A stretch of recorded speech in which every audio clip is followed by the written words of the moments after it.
Place à présent au débat. L'actualité politique ces dernières heures est dominée, comme vous le savez, par une affaire politico-judiciaire, l'enregistrement du parti Le Libéral. Une étape a priori administrative se retrouve aujourd'hui au cœur d'une tourmente des allégations de corruption dont l'onde de choc atteint directement le président du parti vienne jeter une lumière crue, on peut le dire, sur les coulisses de l'obtention du récépissé provisoire du parti. Dans une déclaration ce 16 mai 2025, le procureur spécial de la Criette informe que M. Richard Boni-Oro a été arrêté dans la soirée du jeudi 15 mai 2025.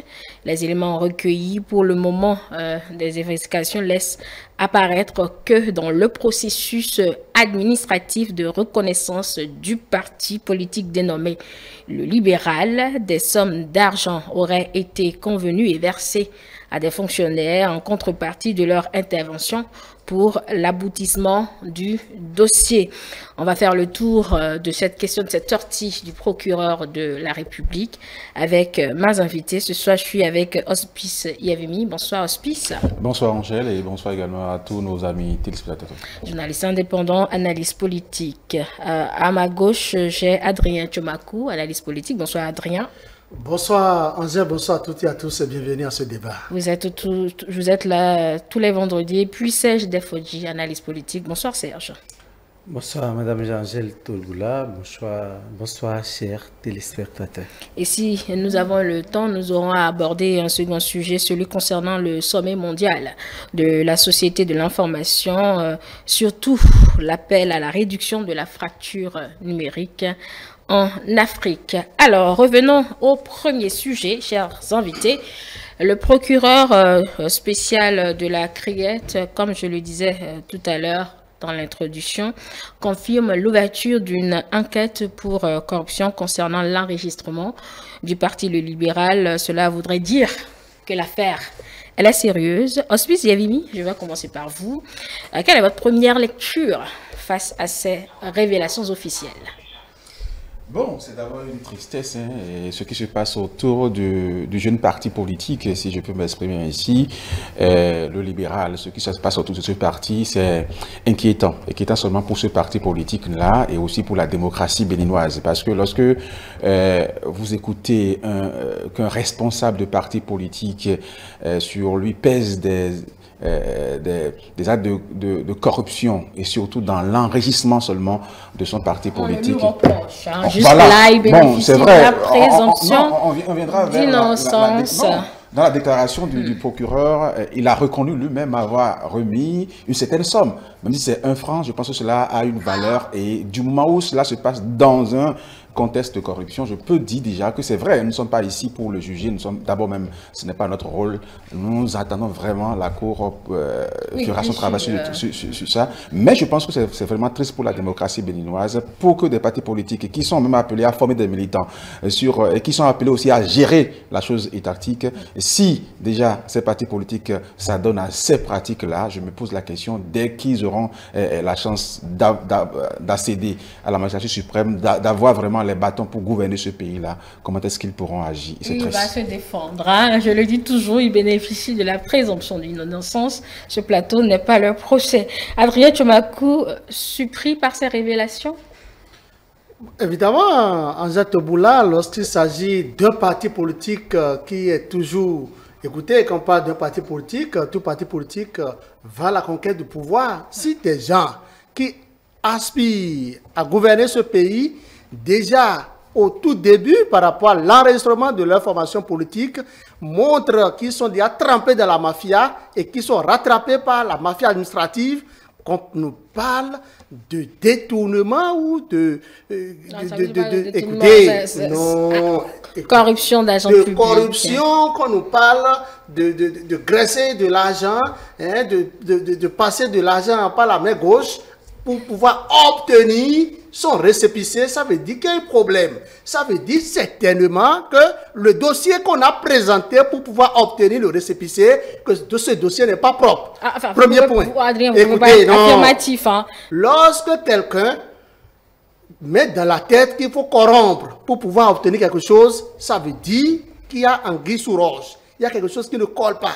Il ne veut pas vous laisser le temps d'étudier correctement son dossier afin que vous puissiez lui délivrer l'acte officiel dont il a besoin. Donc, il y a un problème qui se pose. C'est vrai, il y a une enquête qui est en cours. Le parti, le libéral, existe toujours. Ce n'est pas un faux parti politique. On ne nous a pas encore dit que le récépissé qui lui a été délivré est un faux récépissé. Pas du tout.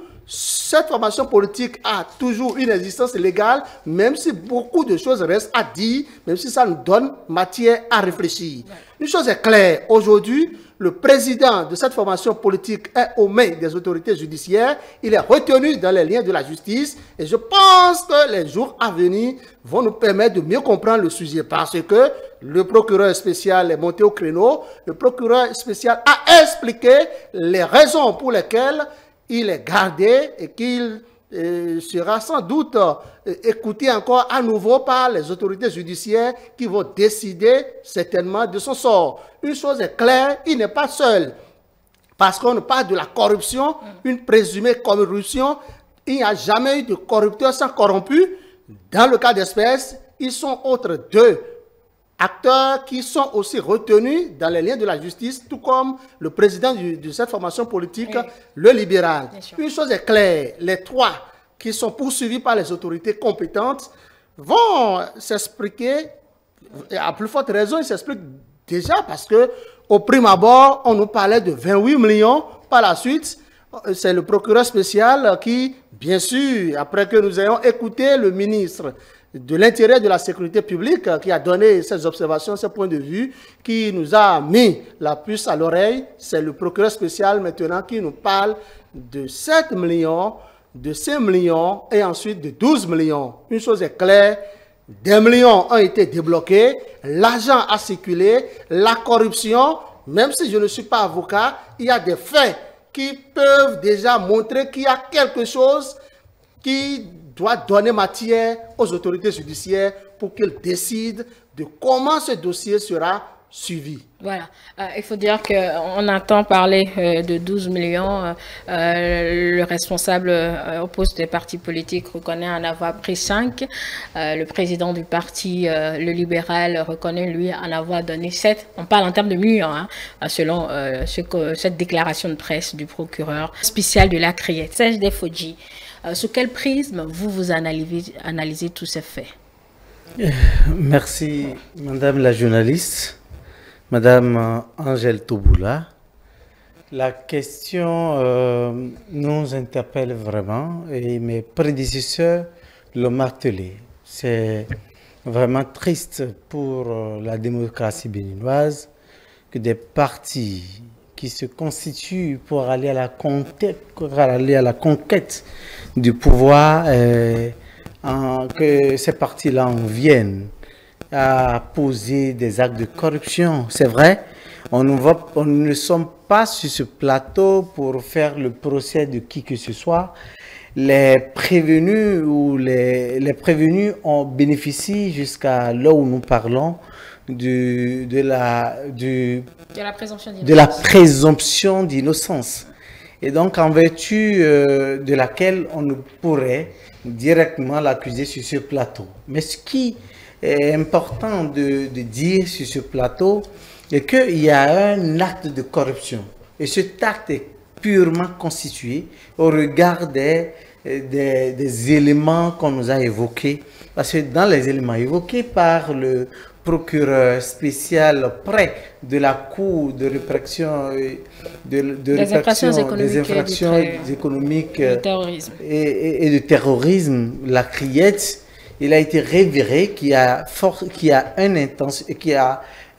une intention morale et qu'il y a aussi l'acte qui a été posé. Autrement dit, il a été convenu de verser une somme à un argent public au fin de faciliter quelque chose. Cette somme a été versée différemment. Un premier million, après, successivement 3 millions à cet individu-là. Même si le directeur des affaires électorales en question lui-même a reconnu qu'il a été versé 12 millions de francs CFA, mais à lui, il a été parvenu simplement 5 millions de francs CFA. Ceci dit que l'infraction de la corruption est véritablement constituée. Et en vertu de cela, il faudra questionner véritablement l'intention réelle de la création de ce parti-là.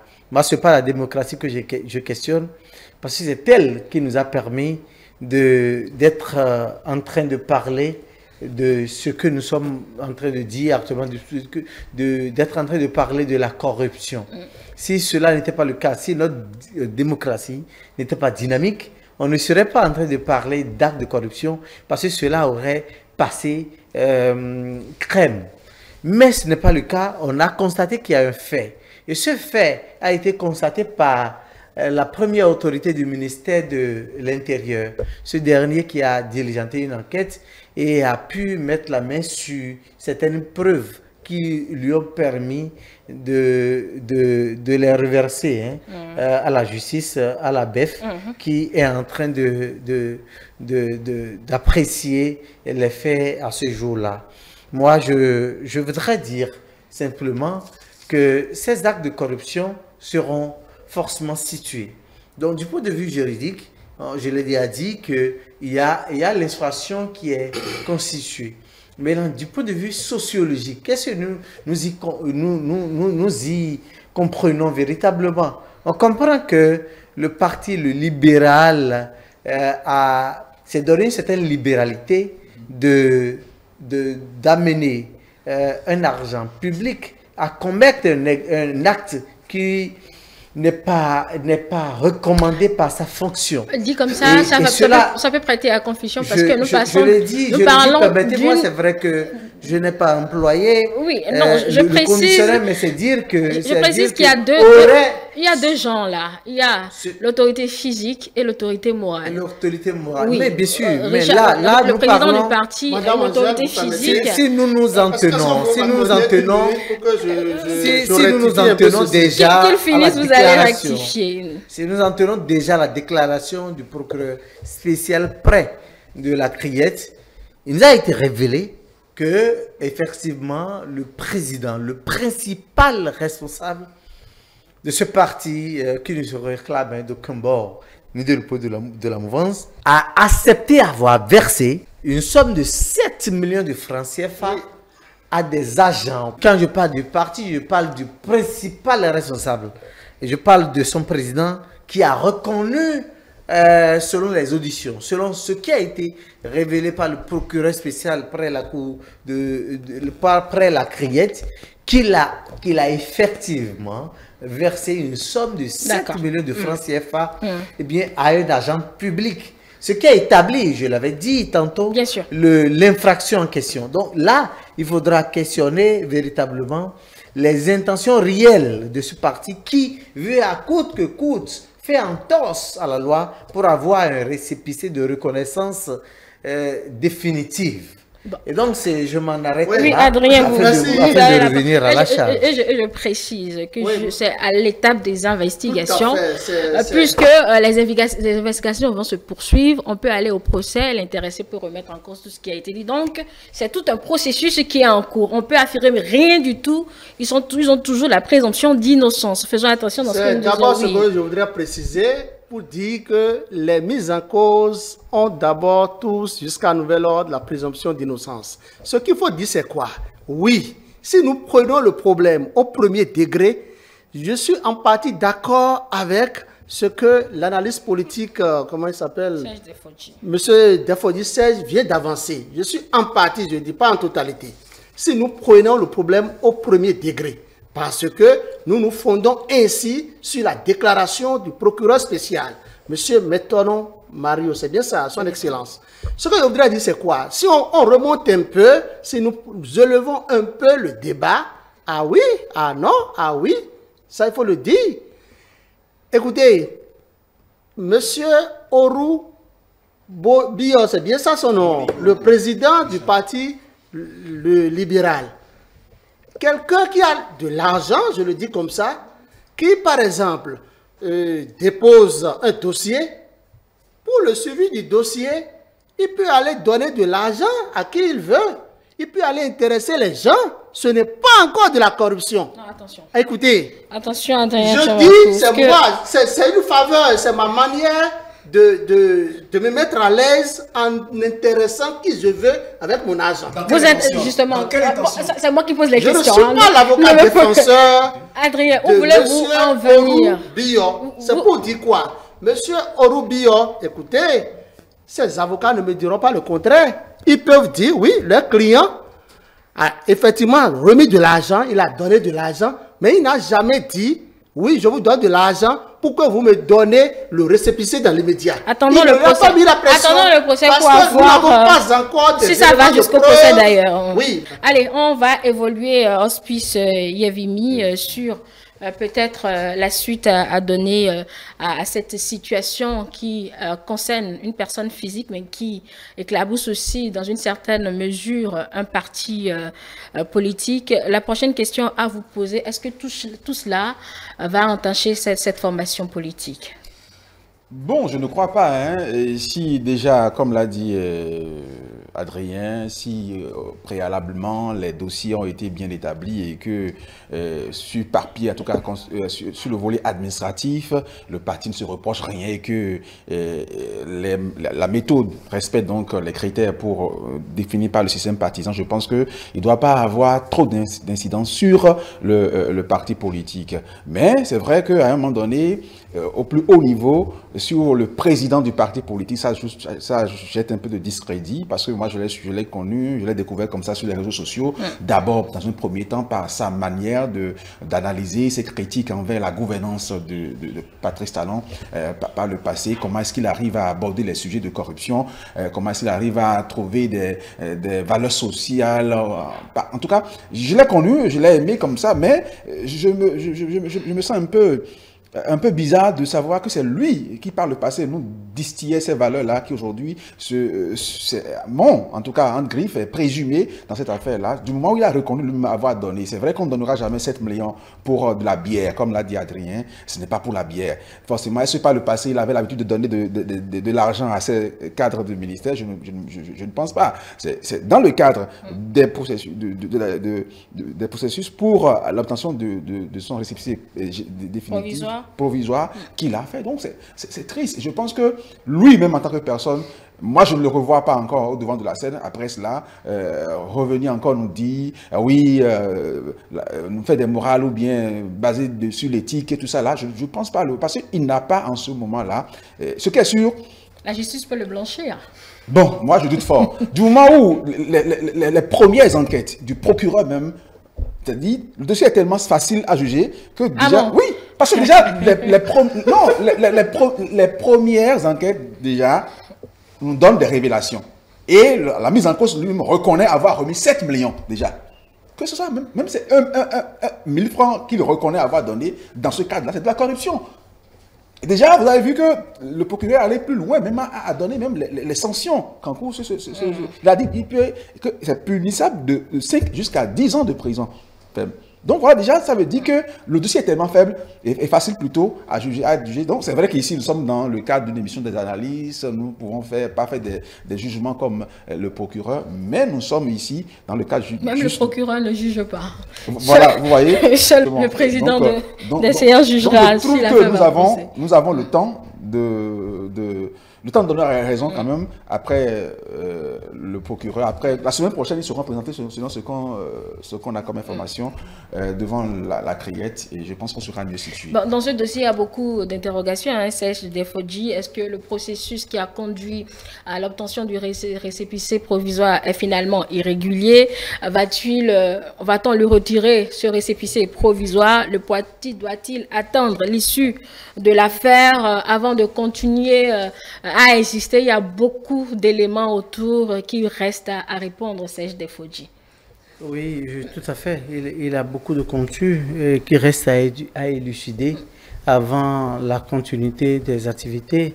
Mais je me demande si il faudra attendre cela avant de continuer, parce qu'avant même l'obtention de ce récépissé-là, le parti libéral se donnait le plaisir d'être actif sur le Landerneau politique nationale du Bénin. Puisqu'ils ont reçu un Mais document. là, pour analyser les faits mis en cause et qui impliquent directement, quelqu'un a dit tout à l'heure que c'était indirect. Moi, je ne trouve pas ce qui est indirect là. Il s'agit donc du premier responsable qui a posé, selon les dits du procureur, moi je me bats toujours là-dessus, je ne suis pas juge, je l'ai dit tantôt, je ne juge pas X ou Y, je ne juge pas le président de ce parti-là, il est du ressort du président du tribunal de la Cour de le faire, mais pour l'instant, selon les données qu'on nous a données, qu'on nous a confiées au détour d'une conférence de presse, on a compris que le président, le principal responsable de ce parti,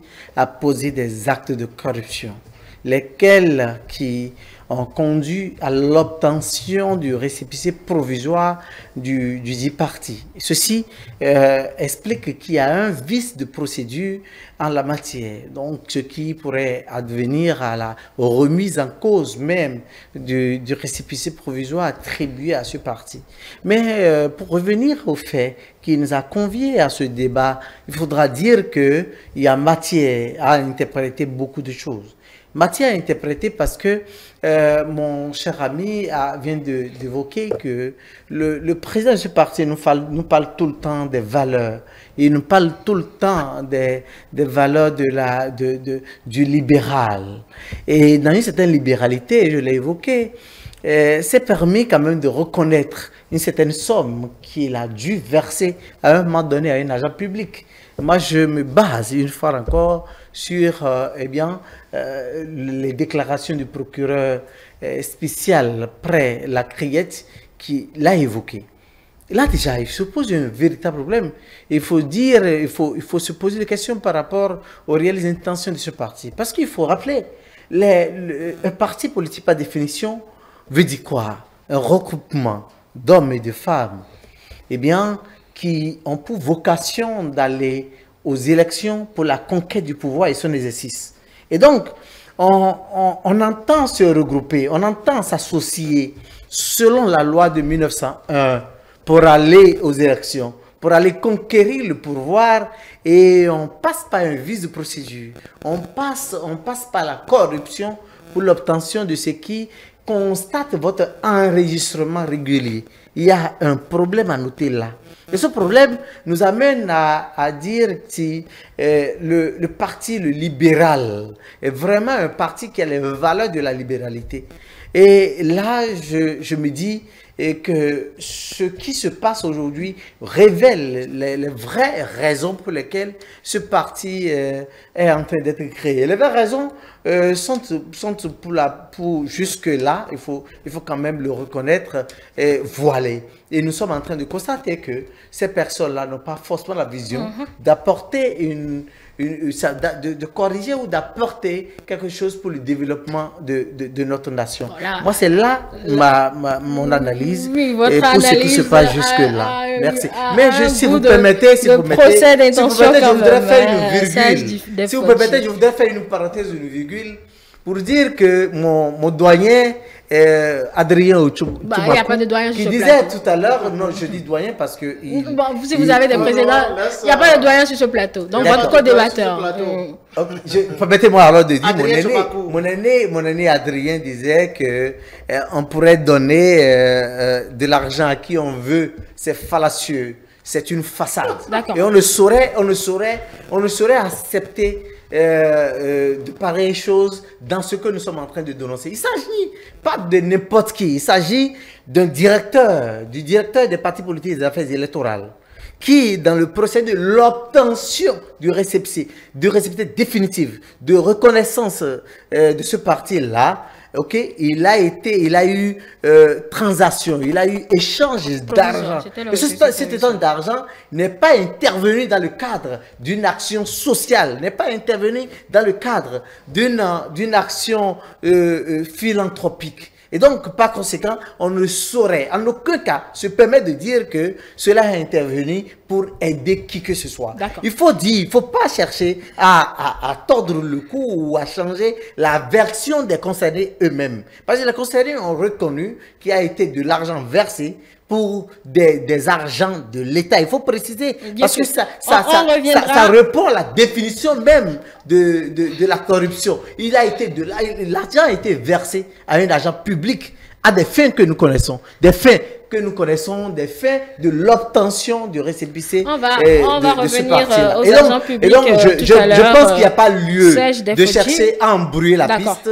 Il n'y a pas lieu de chercher à faire de l'amalgame là-dessus. C'est clair et net. Et nous attendons les versions contraires peut-être pour avoir de la matière à revenir sur cette déclaration de procureur. Merci. Vous êtes bien prolixe ce soir. Allez, Adrien Tchomakou, sans trop aller vite en besoin, je le précise déjà à l'entame de ma question, Adrien, que pourrait peut-être devenir cette formation politique dont le bailleur principal, en tout cas visible, reste Boni Oro, qui est dans une situation plus ou moins difficile aujourd'hui.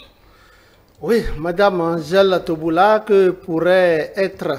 Devenir. Que pouvait c'est une affaire qui vient de commencer. Cette formation politique. Va vite à... Bon, il y a plusieurs hypothèses.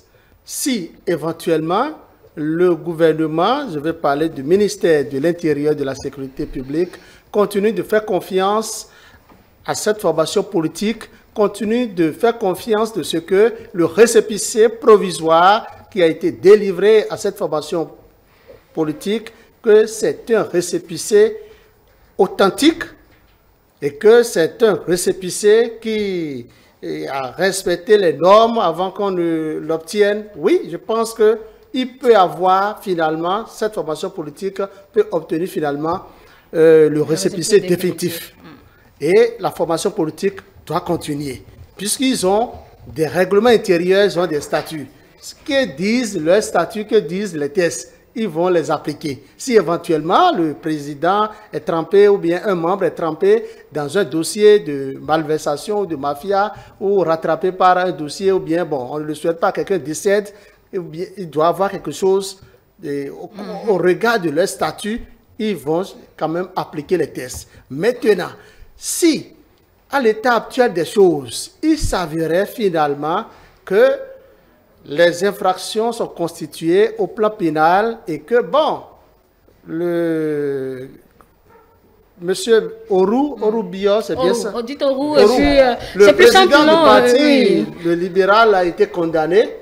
Je pense que peut-être, et que, bon, si éventuellement, le gouvernement constatait, le ministère de l'Intérieur constate qu'il y a eu des anomalies, je pense qu'ils vont purement simplement annuler le récépissé provisoire. Et cette formation politique va ainsi peut-être quitter la scène politique. Vous voyez un peu ce que je dis? D'une manière ou d'une autre, moi je pense quand même que pour le bien, écoutez, ça, les gens peuvent, que les gens me pardonnent, pour le bien de soi-même, ceux qui sont membres de cette formation politique, la meilleure solution, c'est qu'ils démissionnent. Démissionner de quoi? Ils vont démissionner. Ils vont démissionner de quoi, Adrien? Ils vont quitter cette formation politique, d'autant plus que on vous dit déjà qu'il y a quelque chose qui ne va pas, que c'est pas de, je ne dirais pas tout, que bon, vous savez, les conditions dans lesquelles cette formation politique a obtenu le récépissé, que ce n'est pas une condition bienséance. Je pense quand même que il y a un problème qui se pose et c'est le problème d'éthique. Il y a un problème d'éthique qui se pose. Et quand un problème d'éthique se pose quelque part, c'est que ça ne donne pas quelque chose de très bon. Si vous ne pouvez pas être honnête, si vous ne pouvez pas être digne, si vous ne pouvez pas être fier de ce que vous faites, il y a un problème qui se pose. Si vous serez trempé dans la mafia, dans des techniques de roublage, si vous serez trempé dans X ou Y et être rattrapé plus tard, il y a un problème qui se pose. D'après ce qu'on a appris, c'est l'agent qui est allé vers Monsieur Oru, Espris Yevimi. On peut dire que la nombreuse sensibilisation contre la corruption semble ne plus faire écho. Oui, c'est un mal qui a la peau dure et vraiment c'est difficile. C'est vrai qu'aujourd'hui, avec le gouvernement du président Patrice Talon, avec beaucoup d'efforts, déjà la peur d'aller vers la crayette fait qu'aujourd'hui, beaucoup de Béninois se ressaisissent un peu pour aller vers des actes de corruption, c'est en tout cas au niveau de la basse classe. Mais malheureusement, je trouve que cette pratique-là est plus c'est plus enraciné au plus haut niveau, si bien qu'aujourd'hui on parle en termes de millions, de milliards, les actes de corruption. Donc ce n'est plus forcément le pauvre béninois qui a peur d'aller, de laisser ses enfants, ses parents pour aller à la Crayette, pour aller subir 10 ans de sanctions, mais c'est au plus haut niveau. C'est vrai qu'il y a la peur là, mais pour combien de temps ça va durer, on ne sait pas. Donc ça reste toujours une pratique qui a la peau dure. Et depuis l'avènement de cette histoire-là, je n'ai pas encore entendu le Haut Commissariat de lutte, pour lutte contre la corruption. Si, il y a eu déjà un communiqué. Il y a eu une déclaration, hein, je pense, dans la journée de ce vendredi. Ok, d'accord, je n'ai pas encore l'information. Je pense qu'ils ont du travail, ils ont du boulot à faire en matière de sensibilisation, en matière en tout cas, de stratégie pour éviter ces genres de pratiques. C'est vrai, il n'y a pas ce pays-là où il y a corruption zéro, mais on peut faire un effort. Serge Defodji, voilà, je parlais de nos nombreuses actions pour vraiment endiguer ce mal qui semble revenir, quelle que soit la manière avec laquelle on pense, tel l'hydre qui repousse à chaque fois qu'on coupe une tête. Non, vous savez, ce qui se passe actuellement est évocateur. Il faut le dire parce que c'est un acte de correction qui pouvait passer crème, qui pouvait passer sous silence, purement parce que l'acte a été déjà précédé, où le parti en question a déjà reçu son récépissé définitif. Moi, je parle de l'agent public, hein, je ne suis plus un parti politique. C'est vrai que c'est un tout, mais là, je suis sur l'agent public. Non, l'agent public, vous savez, l'État peut avoir toutes les volontés du monde d'éradiquer la corruption si cela est possible par une baguette magique. Mais cela n'est pas vraiment possible. Il faudra éduquer l'humain. Et quel que soit le degré d'éducation que nous transmettons à l'humain, il faut s'attendre parfois à ces genres de dérives. Et c'est ce que nous constatons. Cela ne voudra pas dire que l'État est complètement fautif. Mais c'est l'humain qui est insaisissable, ondoyant et divers. Et donc, sur la question, moi je me dis que l'humain peut avoir la volonté, mais il faut avoir le mécanisme nécessaire pour pouvoir appréhender toute tentative de corruption. Et c'est parce que nous avons, c'est vrai, pas un mécanisme très efficace, mais nous avons quand même un moyen de contrôle plus ou moins acceptable, qui nous a permis à ce jour quand même de savoir qu'il y a eu un acte de corruption dans ce qui a été fait. Donc, sur le coup, moi, je voudrais peut-être inviter les populations et les agents publics à savoir qu'il y a de législation en la matière et qui, au regard du code pénal, en ses articles 335 et 336, que ces actes-là sont sérieusement punis et que les impliqués courent de 5 à 10 ans de prison ferme. Et donc, par conséquent, chacun est libre de se permettre de tomber sur le coup de la loi pour recevoir, pour avoir la punition qui va avec. Et il y en a qui sont épris peut-être de justice et qui ne voudraient pas faire l'expérience de la prison et qui ne feront pas la chose. Moi, dedans, on dira, on va questionner le citoyen et lui dire que en matière de corruption, il y a le corrupteur qui est mis en cause, mais il y a aussi le corrompu. Donc, s'il y a un corrupteur sans corrompu, l'infraction ne va pas se constituer. S'il y a un corrompu sans corrupteur, l'infraction ne sera pas effectivement aussi constituée. Donc, il faudra qu'on sache que les deux éléments qui font constituer, eh bien, l'infraction doivent savoir se comporter pour ne pas subir la rigueur de la loi. Oui, Adrien Tchomakou, la lutte contre la corruption, une lutte sans issue ou bien définitivement passer à la punition pour punir s'il le faut. Madame Anzep Toboula, je voudrais avant tout propos féliciter le gouvernement béninois, remercier tous les acteurs qui s'impliquent presque tous les jours dans la lutte contre la corruption. Féliciter le gouvernement parce que le gouvernement a tout mis en œuvre aujourd'hui pour faciliter un peu la lutte contre la corruption, c'est-à-dire les tracts, comment mettre tout en œuvre pour pouvoir interpeller, savoir s'il y a eu corruption à gauche, corruption à droite, avec la digitalisation et consort, le numérique.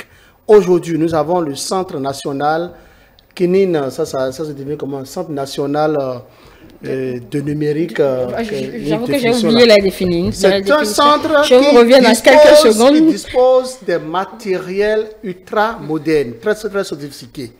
Je dis fort parce que, vous savez, le cas d'espèce, par exemple, où on parle de corruption, oui, ça peut déjà être établi, encore que les mises en cause aussi ont avoué des faits. Parce qu'on sait comment ça se passe. Si éventuellement, c'est que c'est une transaction qui a été effectuée via les GSM, automatiquement ça se détecte.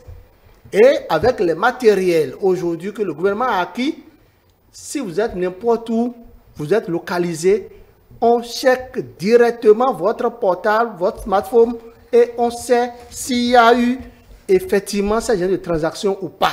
Donc, c'est une grande avancée. C'est le Centre national d'investigation numérique. Très bien. Voilà. Le Centre national d'investigation numérique. C'est ce centre qui fait un travail vraiment salutaire en matière de lutte contre la corruption. Nous n'oublions pas le Haut Commissariat à la lutte contre la corruption qui est installé à la présidence de la République et aussi des ONG, vous savez, plusieurs ONG, eux pour la lutte contre la corruption avec des sensibilisations. Écoutez, aujourd'hui, les sensibilisations ont été faites. Aujourd'hui, je pense qu'aujourd'hui on parle d'une situation, mais mercredi c'était les SE. Ça fait 2 affaires de corruption qui sont à chaud là tout de suite. Est-ce que la sensibilisation fonctionne toujours? Il y aura toujours des corrupteurs et des corrompus, quelles que soient les sensibilisations. La mafia va toujours continuer, mais soyons heureux de ce qu'il y a réduction du taux de corruption en République du Bénin. Les gens ont peur aujourd'hui. Les gens ont peur de la criette. Aujourd'hui, c'est la sanction qu'il faut mettre en avant. Oui, la sensibilisation va continuer, mais on doit continuer à sévir. Vous avez vu le cas des SE, comme vous venez de le dire. Le cas d'espèce maintenant. Écoutez, vous devez vous poser la question de savoir comment ça s'est passé pour que finalement, quelques mois, ça fait déjà au moins un mois ou quelques semaines après l'obtention de ce récépissé provisoire, que cette affaire ressurgisse, où on ne parle de corruption, où une perquisition a été bien faite au domicile de directeurs soupçonnés d'avoir reçu 5 millions, et les 5 millions, effectivement, ont été retrouvés à son domicile.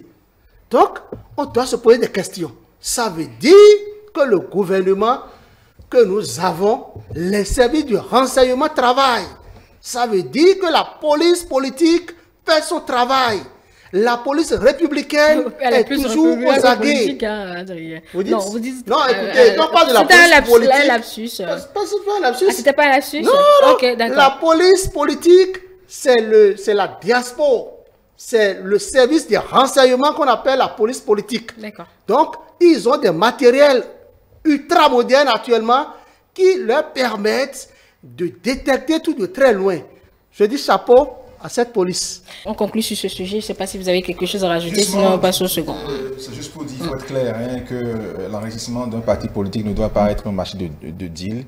ni d'échange. Donc, que ce cas-là puisse servir de leçon à tous ceux qui viendront et qui pensent également aller sur ce terrain. Voilà, et il faudrait préciser que donc les investigations vont certainement se poursuivre et les avocats des mises en cause, les avocats des mises en cause auront la possibilité donc de défendre le client.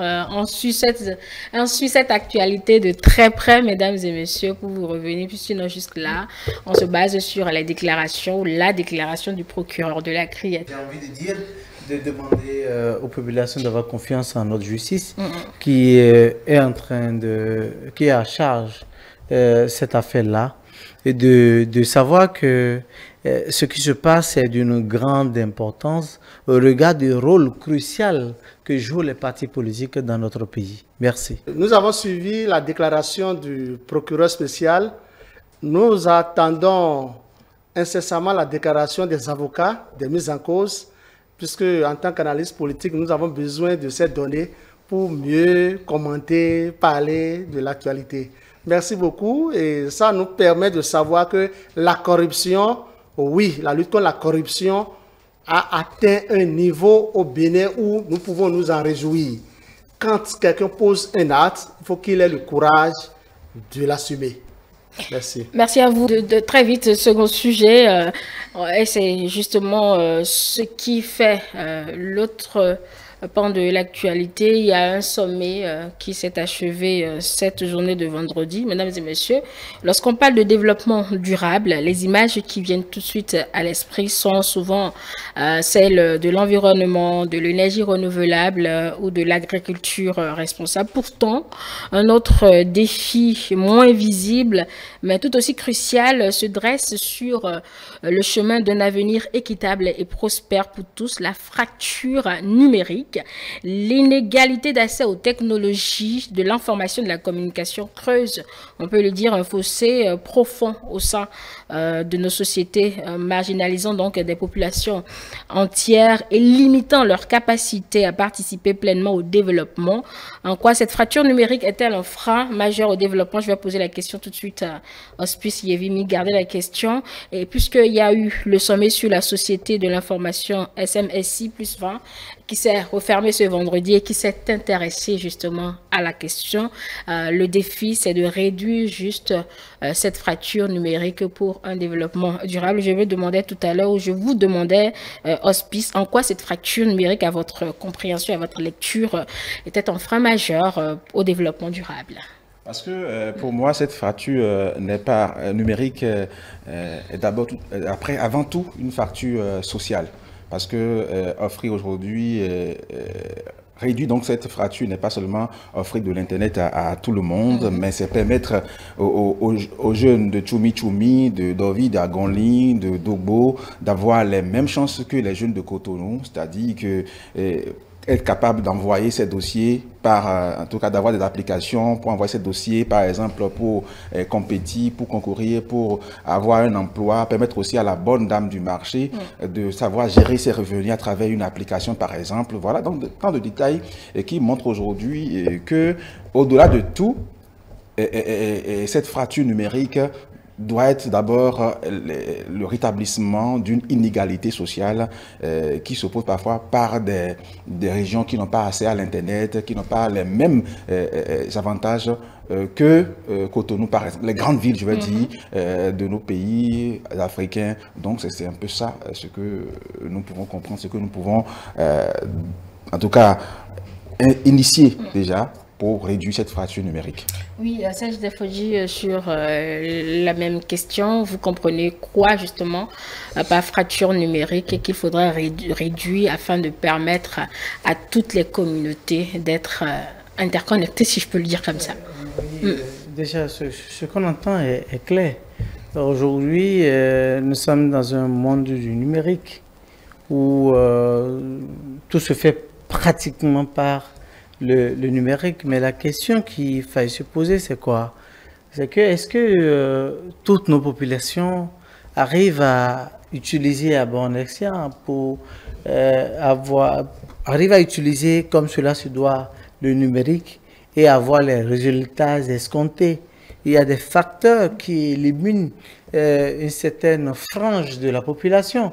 Et ces facteurs-là, on vous dira que c'est peut-être de l'alphabétisation ou c'est la plupart de ces appareils numériques sont en langue étrangère ou en dialecte pratiquement. Bon, il y a quelques fois où aujourd'hui il y a le fonds qui est par exemple disponible sur Google, il y a le Yoruba et autres. Mais à quelle propension?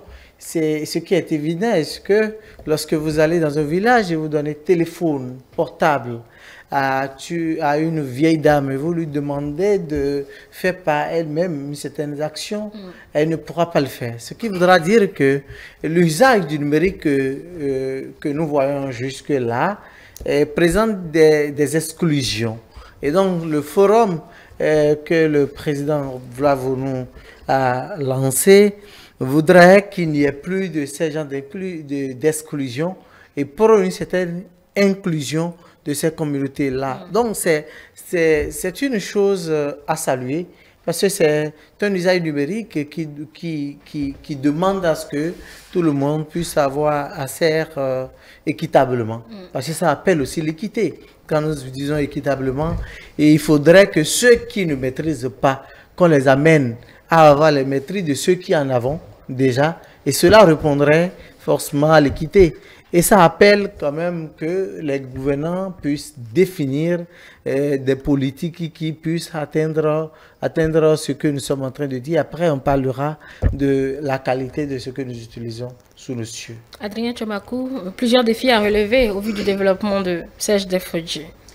Plusieurs défis à relever. Je pense quand même que quand on parle de ces défis numériques, pour moi, c'est que on ne va pas d'abord parler des défis numériques, il faut parler des défis qui doivent amener aussi à parler des défis numériques. Quand vous allez, je prends le Bénin, je vais dans le département des Collines, plus précisément à Dassa, arrondissement de Kéré, c'est un exemple parmi tant d'autres. Il y a un petit village qu'on appelle Gamba. Écoutez, il n'y a même pas d'électricité dans ce village. Il n'y a pas d'énergie électrique. Pour mettre tout ton portable à la charge, tu dois faire au moins 7 km avant d'aller là où il peut y avoir de l'énergie électrique. Tu mets ton portable à la charge. Le lendemain, tu repars chercher. Et c'est maintenant que tu veux avoir accès à l'Internet. À quel Internet? Où les collines te dérangent, il n'y a pas une stabilité de la connexion où c'est véritable calvaire. Donc, tout part de là. C'est un exemple parmi tant d'autres. Et ça, c'est les collines, ça. Allez au nord pour voir. Donc, je pense quand même que, franchement, il reste beaucoup à faire. Il reste beaucoup à faire. Et, écoutez, quand vous parlez de défis numériques, vous avez l'Internet quelque part et c'est des gens qui vous escroquent.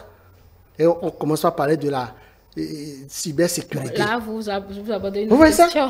Donc, vous abordez une autre question. Quand vous analysez, vous regardez, ça vaut pas la peine. Est-ce que ça vaut la peine? Vous posez la question. Mais ça vaut la peine parce que, en tant que cadre, en tant qu'intellectuel, vous êtes contraint d'utiliser votre smartphone pour être connecté au monde entier, pour être connecté au Bénin, à la sous-région, un peu partout.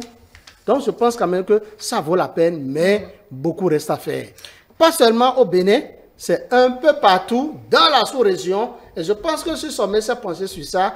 J'ai suivi un peu la déclaration de la deuxième personnalité du pays qui était présent à l'ouverture de ce sommet. Je vais nommer M.